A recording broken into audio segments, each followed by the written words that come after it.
ओम शांति सुप्रभात।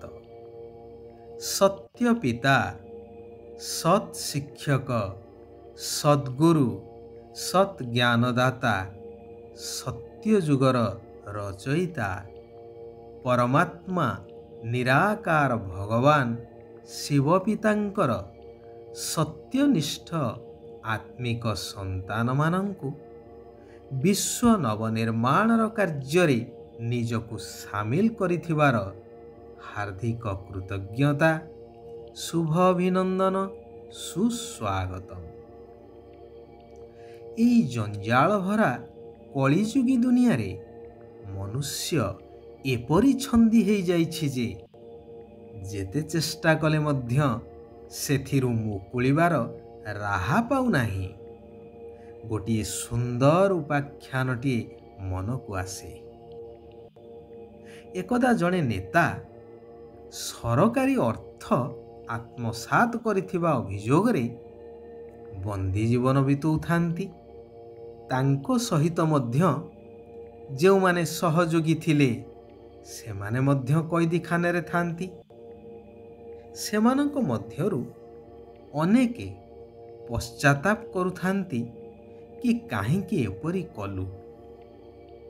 तेबे नेता जनक समस्तंकु बुझौथांती कि देख, मु अछि, तुमर किछि असुविधा हेबनी। मु व्यवस्था करुछि तुम मानंकु एठारु मुक्त करिबा पाई। एहिपरि किछि दिन धैर्य देई चली थांती। अन्य माने मध्य किछिटा आश्वस्त अनुभव करुथांती। आउ दिनकर कथा नेता कहि सारिबा परे चलीगले तांको प्रकोष्ठ को। अन्य माने परस्पर भितरे आलोचना करुथांती। जणे चतुर व्यक्ति कहिले, भाई माने आपण माने एई नेतांको कथा को किपरि विश्वास करुछंती? से परा निजे बंदी जीवन कटुछंती। आमको किपरि से एठारु मुक्त करि परिबे? निजे मुकुलिबार बाट पाउ नाहंती, आमको कोन मुकुलिबे? ए कथारे समस्ते मध्य सहमत हेले एवं निष्पत्ति नेले कि आगामी शुणाणी बेले एथर सबु किछि सत सत कहिदेबा, अंतत आमर सजा तो कम हेई जिवो। यांको कथारे आउ बाया हेबा नाही। तेबे कहिबा कथा हेउछि कि आजिर दुनियार अवस्था मध्य सेई भଳି। आमे माने मुक्ति पाइबा आशा नहीं साधु संथ गुरु गोसेई आदिंको पाखकु जाउछु। तांको मत अनुसारे चालुछु। वेद शास्त्र आदि अध्ययन करुछु। सबु किछि करी करी वर्तमान एपरि अवस्था हेई गलानी कि पोथी पढ़ते पढ़ते धोती मरम न जाने कोई। परंतु आमे केबे थरे विचार करिछे कि जे सारा विश्व परिवर्तन बा वर्तमान चालीची जे कार्य विश्व परिवर्तनर वर्तमान मायार जंजीर रे सारा विश्व बंधा हेइछि। अर्थात देहर बंधन रे समस्ते अछंती। चाहे गुरु गोसेई हुंतु, साधु संथ हुंतु बा धर्मस्थापक, समस्ते जन्म मरण चक्र रे आसी देहर बंधन रे पड़ी मुक्ति पाइबार बाट खोजी चलीछंती। सेमाने किपरि बा हमकु एई बंधनरु मुक्त करि परिबे? हाँ, सेमाने समाजर कल्याण पाई श्रृंखलित सामाजिक विधि व्यवस्था को बंचेई रखिबा पाई मार्गदर्शन करई पारंती। परंतु मुक्ति बा जीवन मुक्ति नुहे। जदि करई पारु थांते तेबे गीतार महावाक्य अनुसारे यदा यदा हि धर्मस्य ग्लानिर्भवति भारते भगवान को आसीबार कौनसी आवश्यकता पड़ता नहीं। तेबे कौनसी देहधारी ମୁକ୍ତି ବା ଜୀବନ ମୁକ୍ତି ପ୍ରଦାନ କରିପାରିବେ ନାହିଁ। ଏ କାର୍ଯ୍ୟ ଏକମାତ୍ର ଅଜନ୍ମା, ଅଭୋକ୍ତା, ଅଶରୀରୀ, ନିରାକାର ପରମାତ୍ମା ଶିବ ବାବାଙ୍କର ଅଟେ। ସାଧୁଜନେ ଏହି କଥା ଉପରେ ଟିକିଏ ଗମ୍ଭୀରତାର ସହ ଆଲୋକପାତ କରନ୍ତୁ। ଯଦି ନିଜର ତଥା ସାରା ବିଶ୍ୱର ପରିବର୍ତ୍ତନ ଚାହୁଁଥାନ୍ତି, ଏବେ କଲ୍ୟାଣକାରୀ ପରମାତ୍ମା କହୁଛନ୍ତି,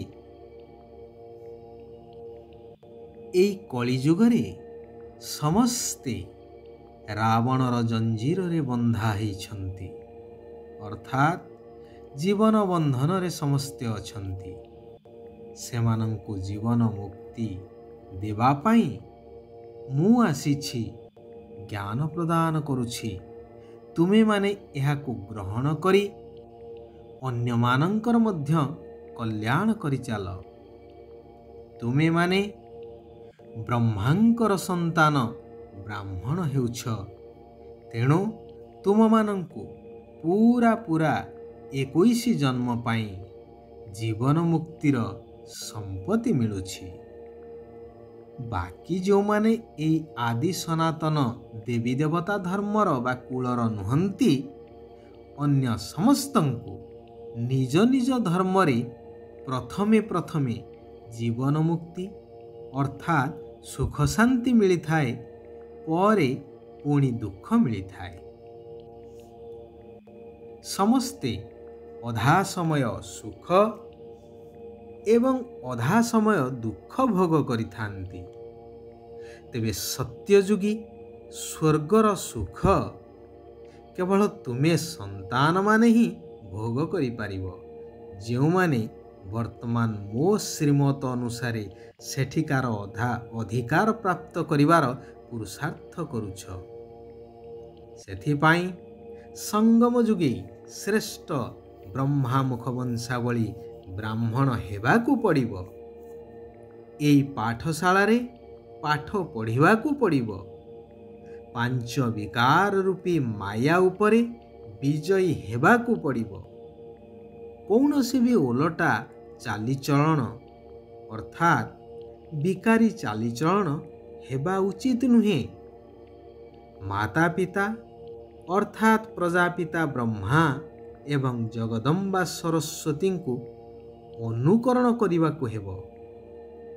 ଯୋଗ ବଳ ଦ୍ୱାରା କାମ କ୍ରୋଧ ଆଦିର ହାଲୁକା ନିଶାକୁ ମଧ୍ୟ ସମାପ୍ତ କରିବାକୁ ହେବ।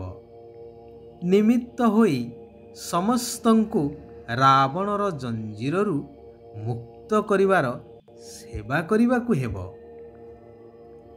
ଶିବ ବାବା କହୁଛନ୍ତି, କ'ଣ, କାହିଁକି ଏବଂ ଏମିତି ସେମିତି ଭଳି ସମସ୍ତ ପ୍ରଶ୍ନଠାରୁ ଊର୍ଦ୍ଧ୍ୱରେ ରହୁଥିବା ସଦା ପ୍ରସନ୍ନଚିତ ହୁଅ। ଯେଉଁମାନେ ପ୍ରସନ୍ନଚିତ ଆତ୍ମା, ସେମାନେ ନିଜ ସମ୍ବନ୍ଧରେ ବା ସମସ୍ତଙ୍କ ସମ୍ବନ୍ଧରେ ବା ପ୍ରକୃତି ସମ୍ବନ୍ଧରେ କୌଣସି ବି ସମୟରେ କୌଣସି ବି କଥାରେ ସଂକଳ୍ପ ମାତ୍ରରେ ମଧ୍ୟ କୌଣସି ପ୍ରଶ୍ନ ଉଠେଇବେ ନାହିଁ। ସର୍ବଦା ଏହା ଭାବିଥାନ୍ତି କି ଯାହା ସବୁ ହେଉଛି ତାହା ମୋ ପାଇଁ ବହୁତ ଭଲ ଏବଂ ଆଗକୁ ମଧ୍ୟ ସର୍ବଦା ଭଲ ହିଁ ଭଲ ହେବ। ଯଦି ନିଜକୁ ମେହମାନ ଅର୍ଥାତ୍ ଅତିଥି ମନେକରି ପ୍ରତ୍ୟେକ କର୍ମ କରିବ, ତେବେ ମହାନ ଆତ୍ମା ହେବା ସହିତ ମହିମା ଯୋଗ୍ୟ ମଧ୍ୟ ହେଇଯିବ। ଆଚ୍ଛା, ଆଜି ପାଇଁ ଆମେମାନେ ଏଇଠାରେ ବିରାମ ନେବା। ଆସନ୍ତାକାଲି ପୁନଶ୍ଚ ଆମେମାନେ ଏକତ୍ରିତ ହେବା ସେହି ପରମାତ୍ମା ପ୍ରିୟ ପିତାଙ୍କର ଆଉ କିଛି ଅମୂଲ୍ୟ ମହାବାକ୍ୟକୁ ଶ୍ରବଣ, ମନନ ଏବଂ ଧାରଣ କରି ନିଜ ଜୀବନକୁ ପରିବର୍ତ୍ତନ କରିବା ସହିତ ସାରା ବିଶ୍ୱର କଲ୍ୟାଣାର୍ଥେ पुरुषार्थ करि चलिबा बा सेवा करि चलिबा।